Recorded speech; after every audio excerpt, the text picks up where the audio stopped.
Capítulo 4 da Lei Divina. A lei.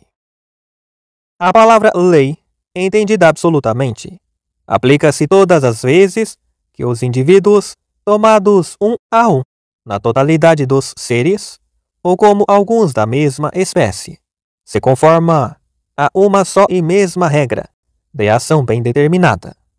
De resto, uma lei depende, às vezes, de uma necessidade natural, às vezes, de uma decisão entre homens. Uma lei depende de uma necessidade de natureza, quando ela decorre da própria natureza ou da definição de um objeto. Ela depende de uma decisão tomada pelos homens, e então se chama mais justamente uma regra de direito, quando para tornar a vida mais segura e mais cômoda, ou por causas semelhantes, os homens a prescrevem a si mesmos ou a prescrevem a outros.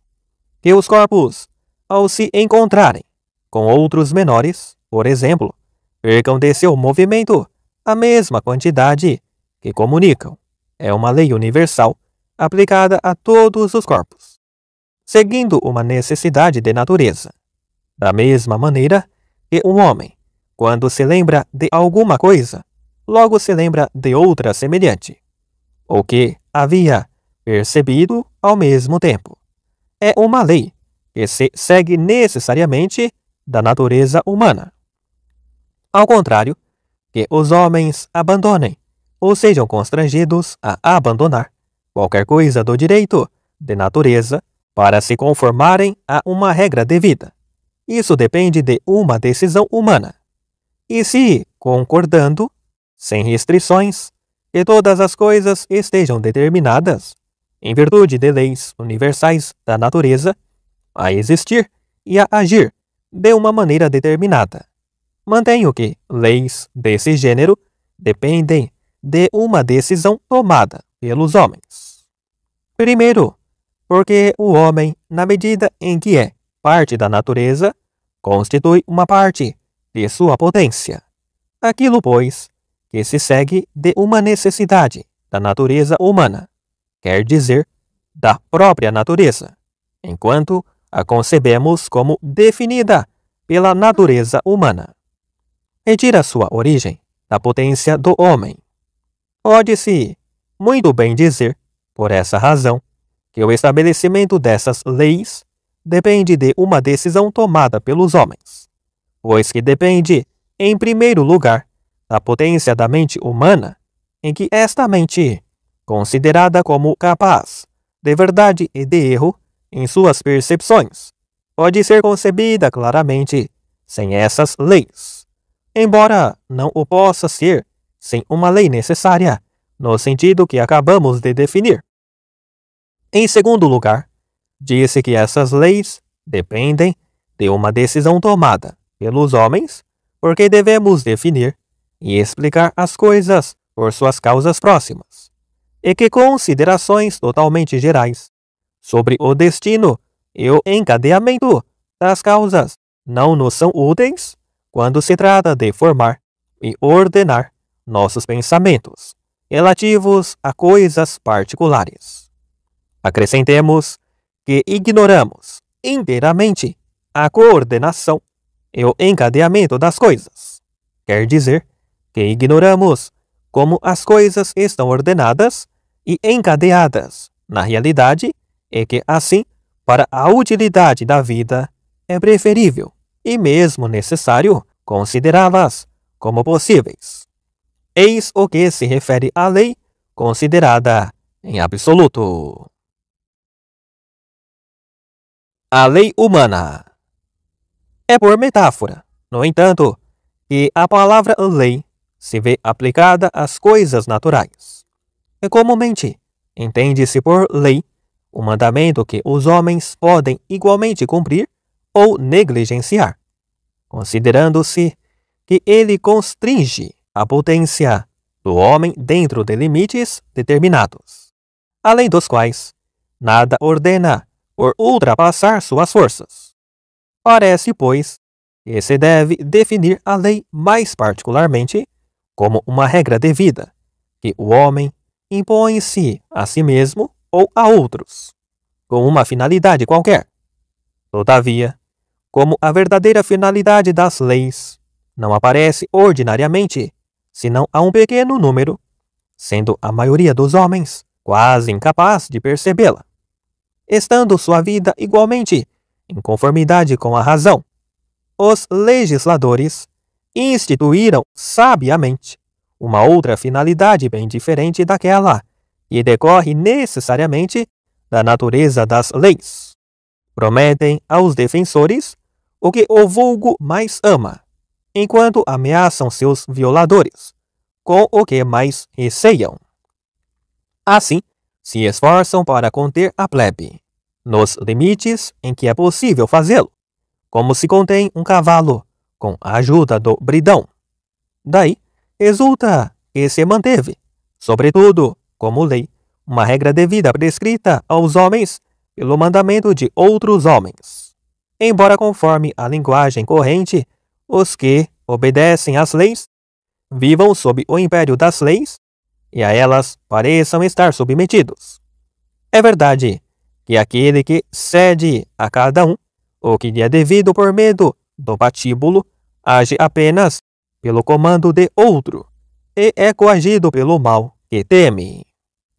Não se pode dizer que ele seja justo, mas aquele que entrega a cada um o que lhe é devido, porque conhece a verdadeira razão das leis e sua necessidade, age em constante acordo consigo mesmo e por sua própria vontade, não pela de outro. Ele merece, por conseguinte, ser chamado justo.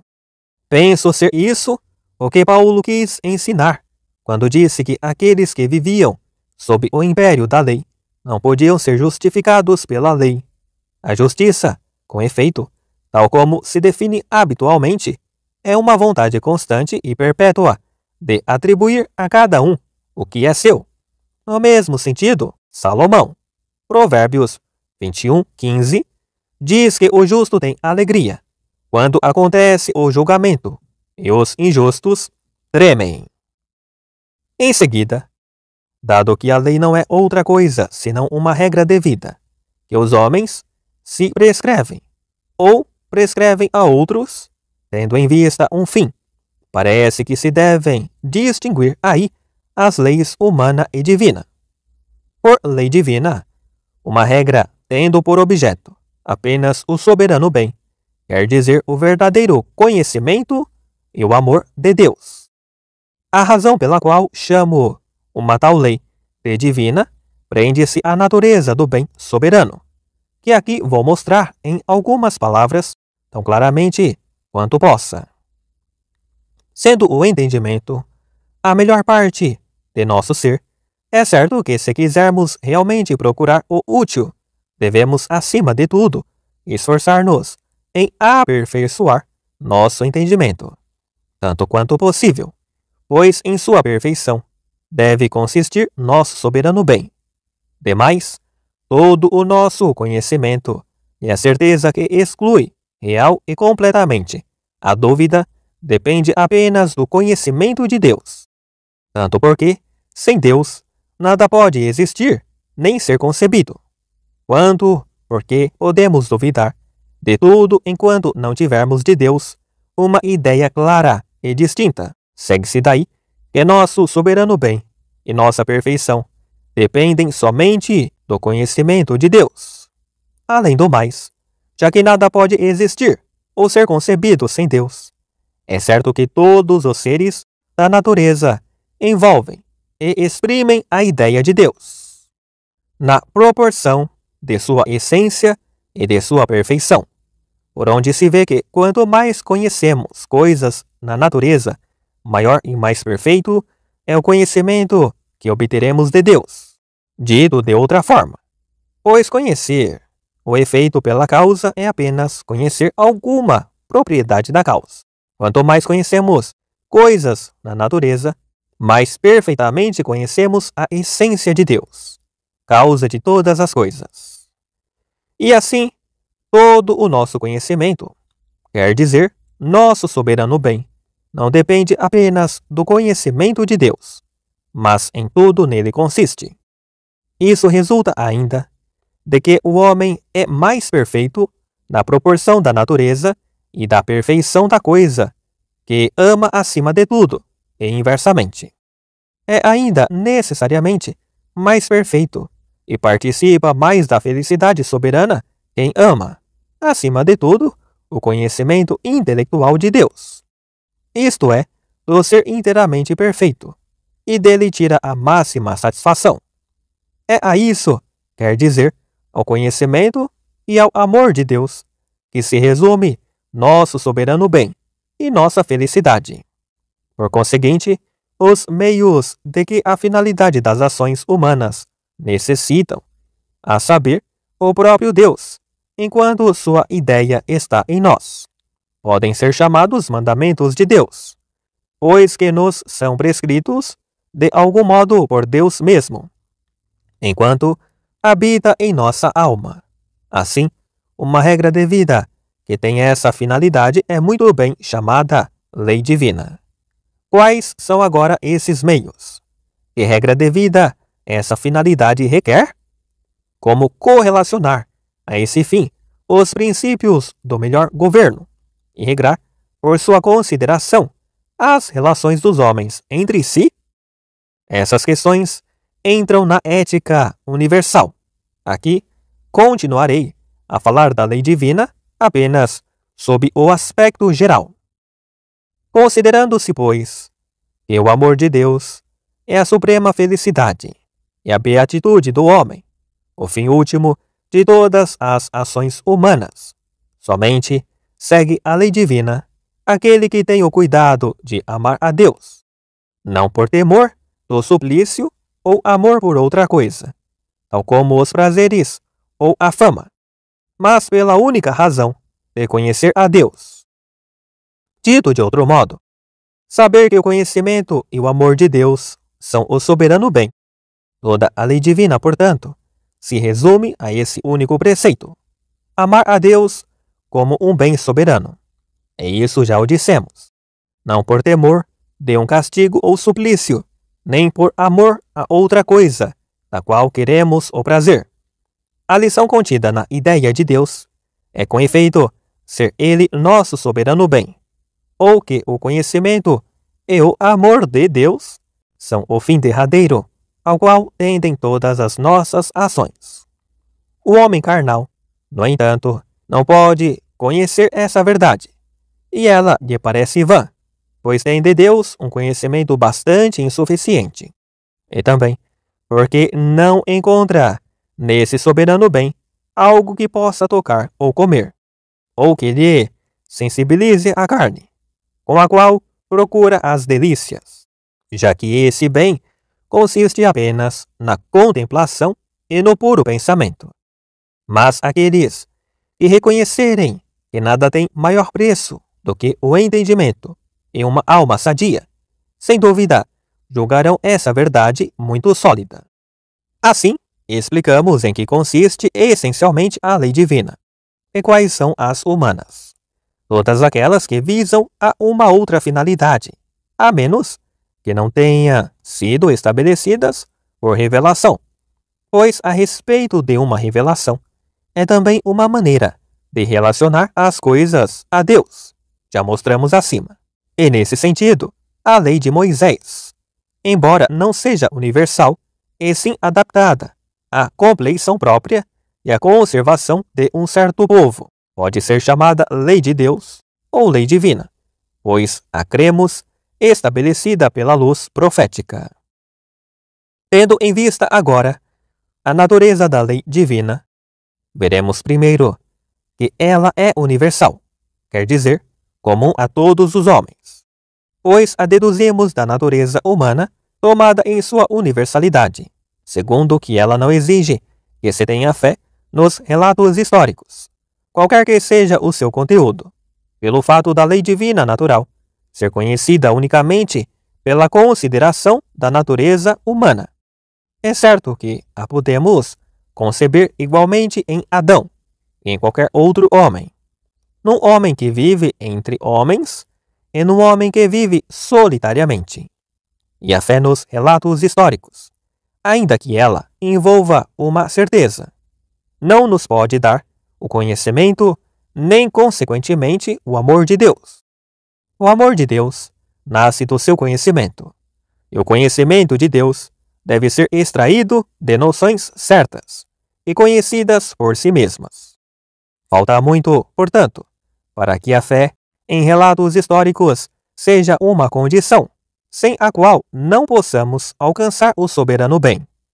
Todavia, se a fé nos relatos históricos não nos pode dar o conhecimento e o amor de Deus, não negamos que sua leitura seja proveitosa no que diz respeito à vida civil. Quanto mais tenhamos observado e conhecido os costumes e as condições dos homens, que não podemos conhecer melhor do que por suas ações, mais prudência iremos adquirir para viver entre os homens, e melhor poderemos adaptar nossas ações e modo de vida à sua compleição, na medida em que esta aqui for racional.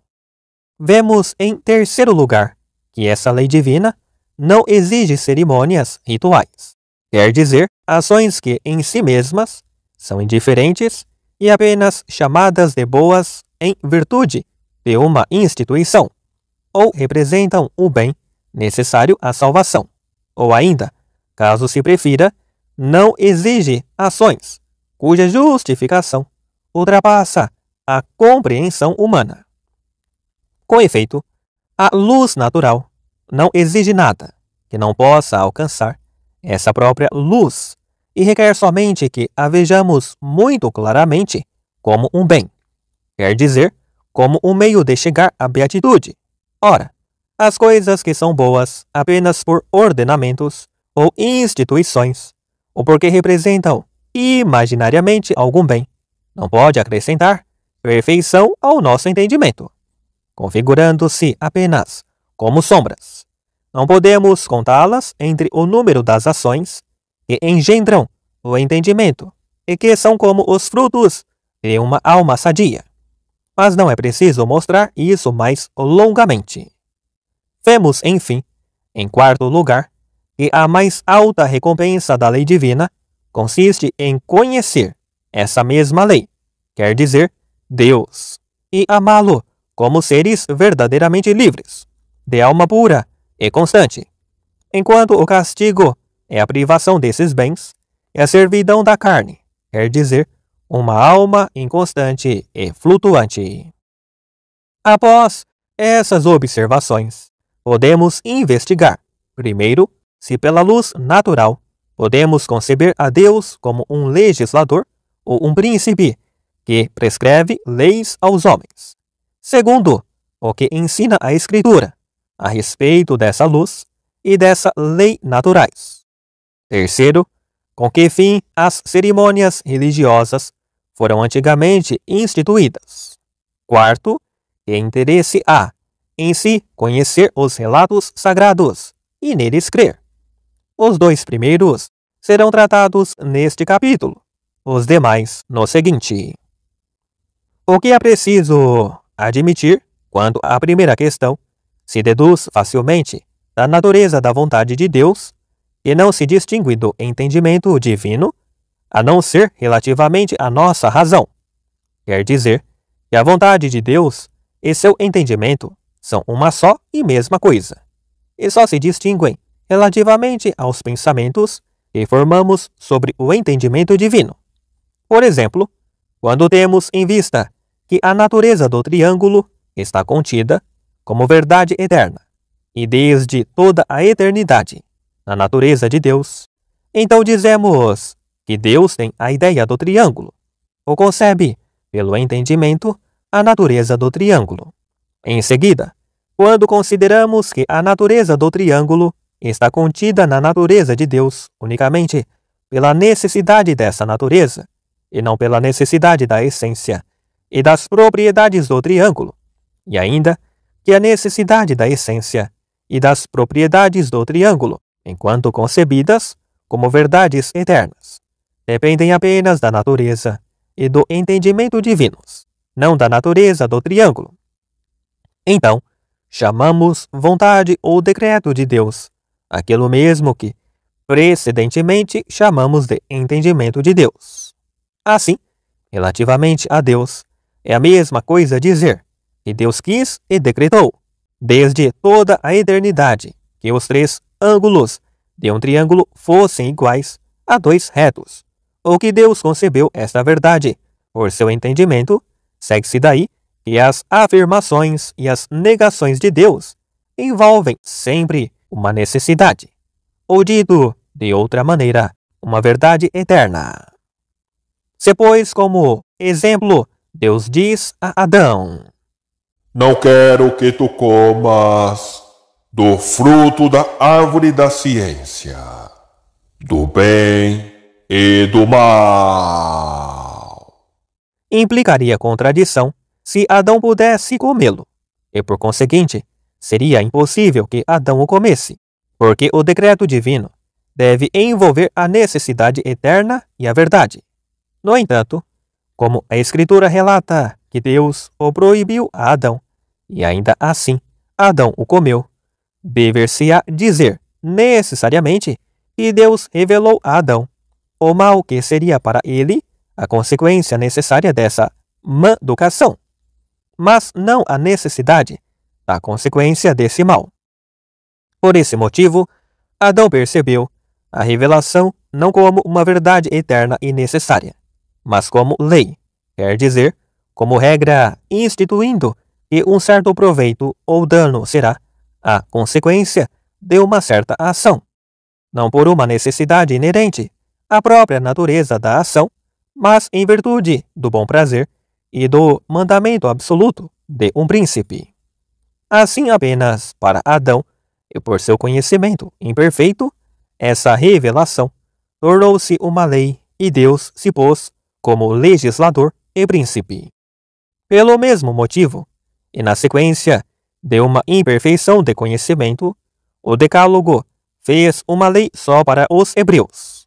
De fato, não conhecendo a existência de Deus como verdade eterna, aquilo mesmo que lhes foi revelado pelo Decálogo, a saber, que Deus existe e só Ele deve ser adorado, o tiveram que perceber como lei. Se Deus lhe houvesse falado imediatamente, sem usar intermediários corpóreos, não o teriam percebido como lei, mas como verdade eterna. O que dizemos de Adão e dos israelitas, deve-se dizer também de todos os profetas que escreveram leis em nome de Deus.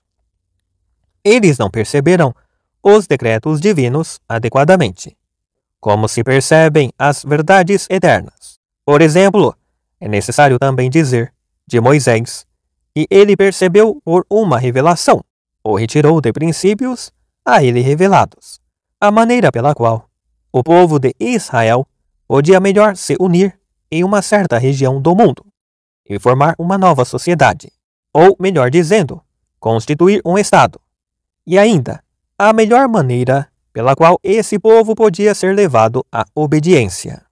Ao contrário, ele não percebeu e nenhuma revelação lhe fez conhecer que essa maneira fosse a melhor. Não soube, além disso, que pela obediência comum do povo, e unido por tal religião, o objetivo que os israelitas possuíam seria necessariamente alcançado. Portanto, ele não percebeu todas essas coisas como verdades eternas, mas como coisas ordenadas e instituídas, prescrevendo-as como leis desejadas por Deus. Disso provém ter-se representado a Deus como um regulador, um legislador, um rei, enquanto todos esses atributos pertencem apenas à natureza humana e devem ser inteiramente afastados da natureza de Deus. É preciso dizer isso apenas dos profetas, que em nome de Deus escreveram leis, mas não do Cristo. Do Cristo, embora pareça ter escrito leis em nome de Deus, deve-se julgar diferentemente, pois percebeu as coisas em sua verdade e as concebeu adequadamente, pois o Cristo foi não um profeta, mas a boca de Deus. Deus pela mente do Cristo, como mostramos no primeiro capítulo. Assim, como antes pelos anjos, quer dizer, por uma voz criada, por visões, etc. Revelou certas coisas ao gênero humano. Por esse motivo, seria tão contrário à razão admitir que Deus tenha adaptado suas revelações à opinião do Cristo, como supor que as houvera antes adaptado às opiniões dos anjos, ou seja, visões e vozes criadas, para comunicar aos profetas as verdades a serem reveladas. Suposição que não pode ser mais absurda. Tanto mais que o Cristo foi enviado para ensinar não apenas aos judeus, mas a todo o gênero humano. De sorte que não bastava que tivesse uma mente adaptada apenas às opiniões dos judeus. Ela o devia ser às opiniões comuns a todo o gênero humano e aos ensinamentos universais, isto é, em relação com as nações comuns e as ideias verdadeiras. Certamente, Deus se revelou ao Cristo, ou ao pensamento do Cristo, imediatamente, e não por parábolas ou imagens, tal como se revelou aos profetas.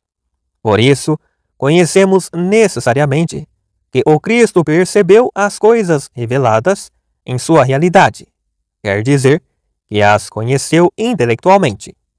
Pois se diz que uma coisa é conhecida intelectualmente quando é percebida pelo puro pensamento, fora das palavras e das imagens.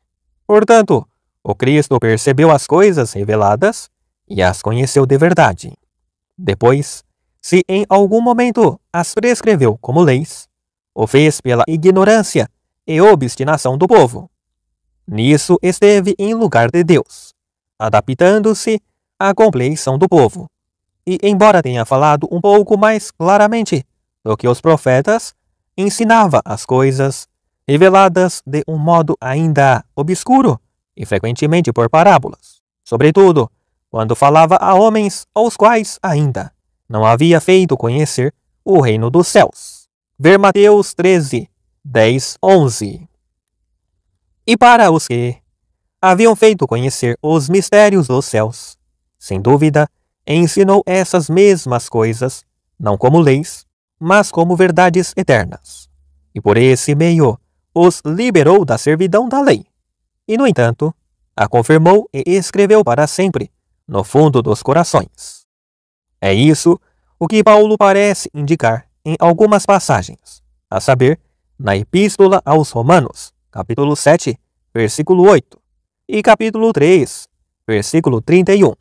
No entanto, também ele não quer falar abertamente, mas como diz no capítulo 3, versículo 5, e capítulo 6, versículo 19, da mesma carta, ele fala em conformidade com os costumes dos homens, o que faz observar expressamente quando dá a Deus o nome de justo.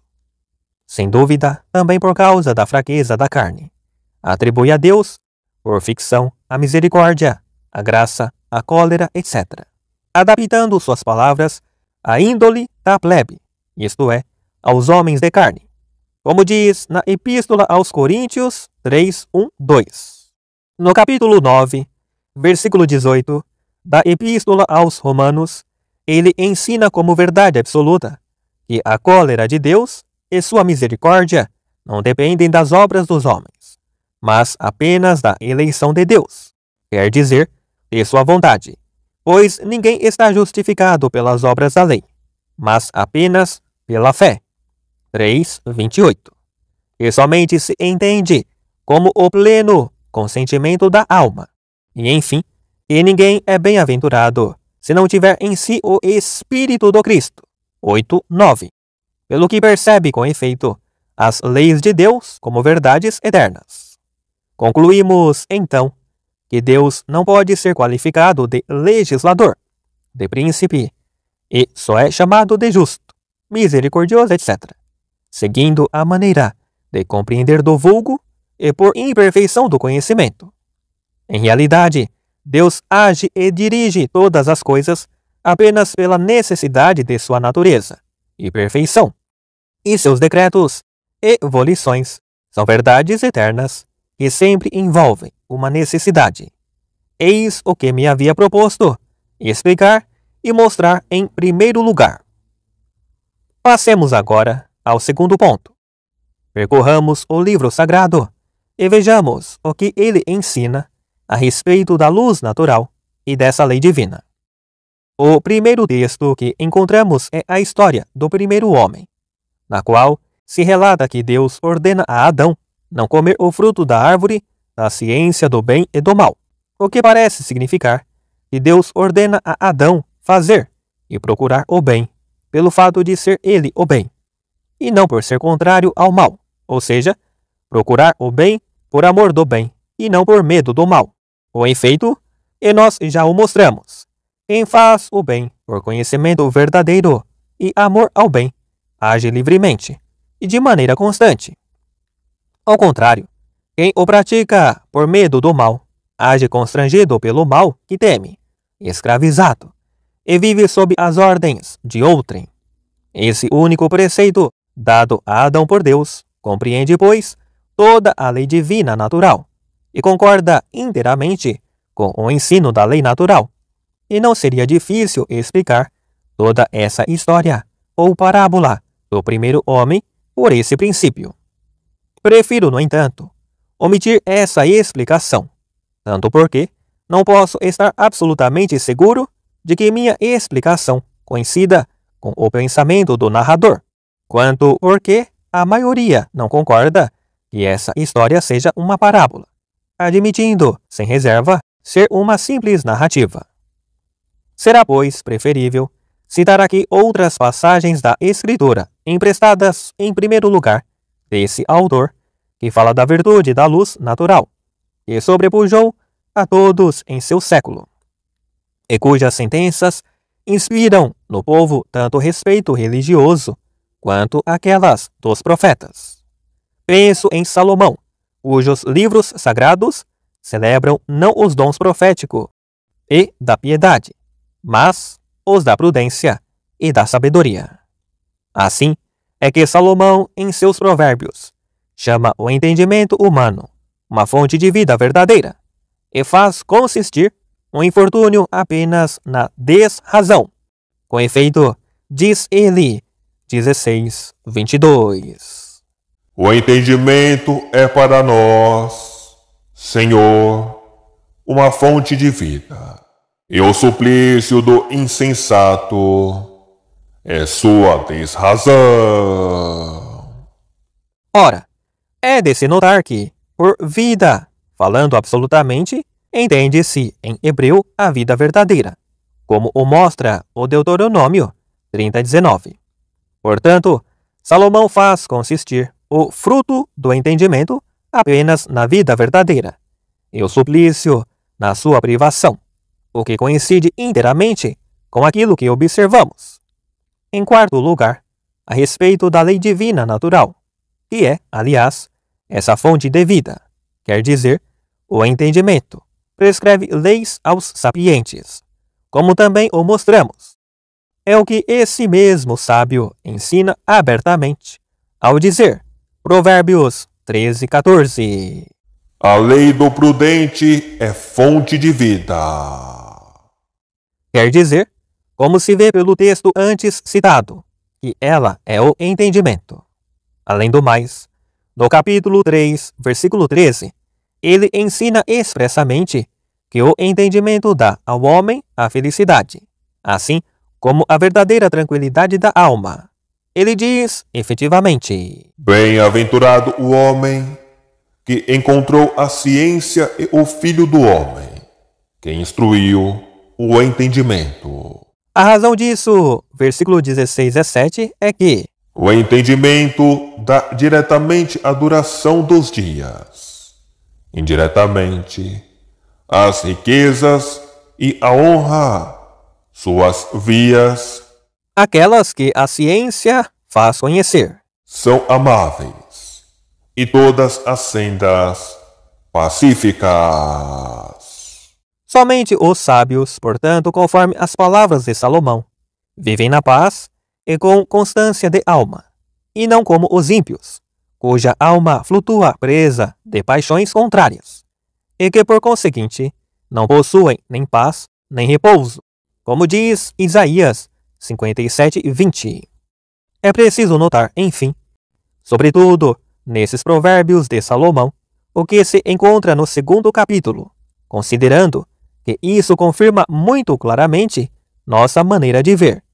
É assim que ele começa no versículo 3. Se tu te fizeres o arauto da prudência e deres voz à inteligência, conhecerás o temor de Deus e encontrarás a ciência. Ou antes, o amor, pois a palavra jadar significa ambas as coisas. Deus, com efeito, dá a sabedoria de sua boca, Deriva. a ciência e a prudência. Com essas palavras, ele mostra claramente, em primeiro lugar, que somente a sabedoria, ou ainda o entendimento, nos ensina a temer sabiamente a Deus, quer dizer, render-lhe um culto verdadeiramente religioso. Em segundo lugar, ensina que a sabedoria e a ciência têm sua fonte em Deus e que Ele nos dá. É precisamente o que mostramos acima, a saber, que nosso entendimento e nossa ciência dependem apenas da ideia ou do conhecimento de Deus, dele tiram sua origem e nele encontram seu acabamento. Ele continua ensinando expressamente no versículo 9 que esta ciência contém a verdadeira ética e a verdadeira política, as quais delas se deduzem. Então conhecerás a justiça e o julgamento, e as vias retas, teu bom caminho.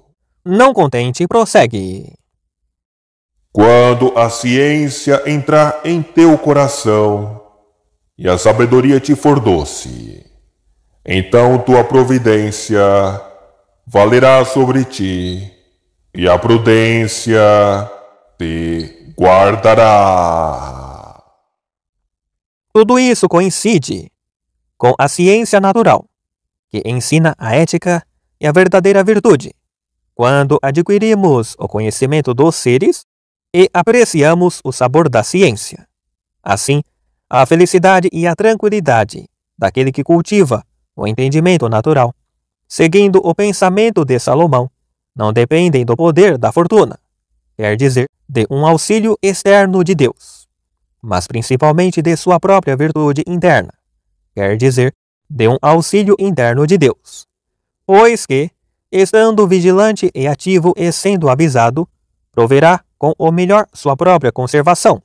Por fim, não se deve negligenciar esta passagem de Paulo, que se encontra no capítulo 1, versículo 20, da Epístola aos Romanos, onde é dito, conforme a versão que lhe dá Tremílios, no texto siríaco: As coisas divinas, ocultas desde os fundamentos do mundo, são percebidas pelo entendimento nas criaturas de Deus, da mesma maneira que sua virtude e sua divindade, que é eterna, de sorte que elas são inexcusáveis.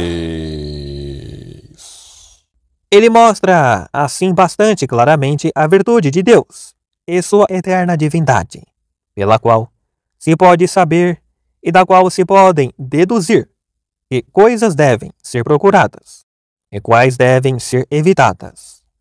E assim, conclui que tudo é inexcusável e que a ignorância não pode ser justamente alegada.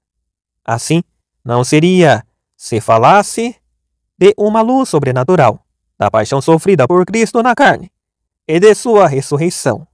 Também ajunta mais abaixo, no versículo 24.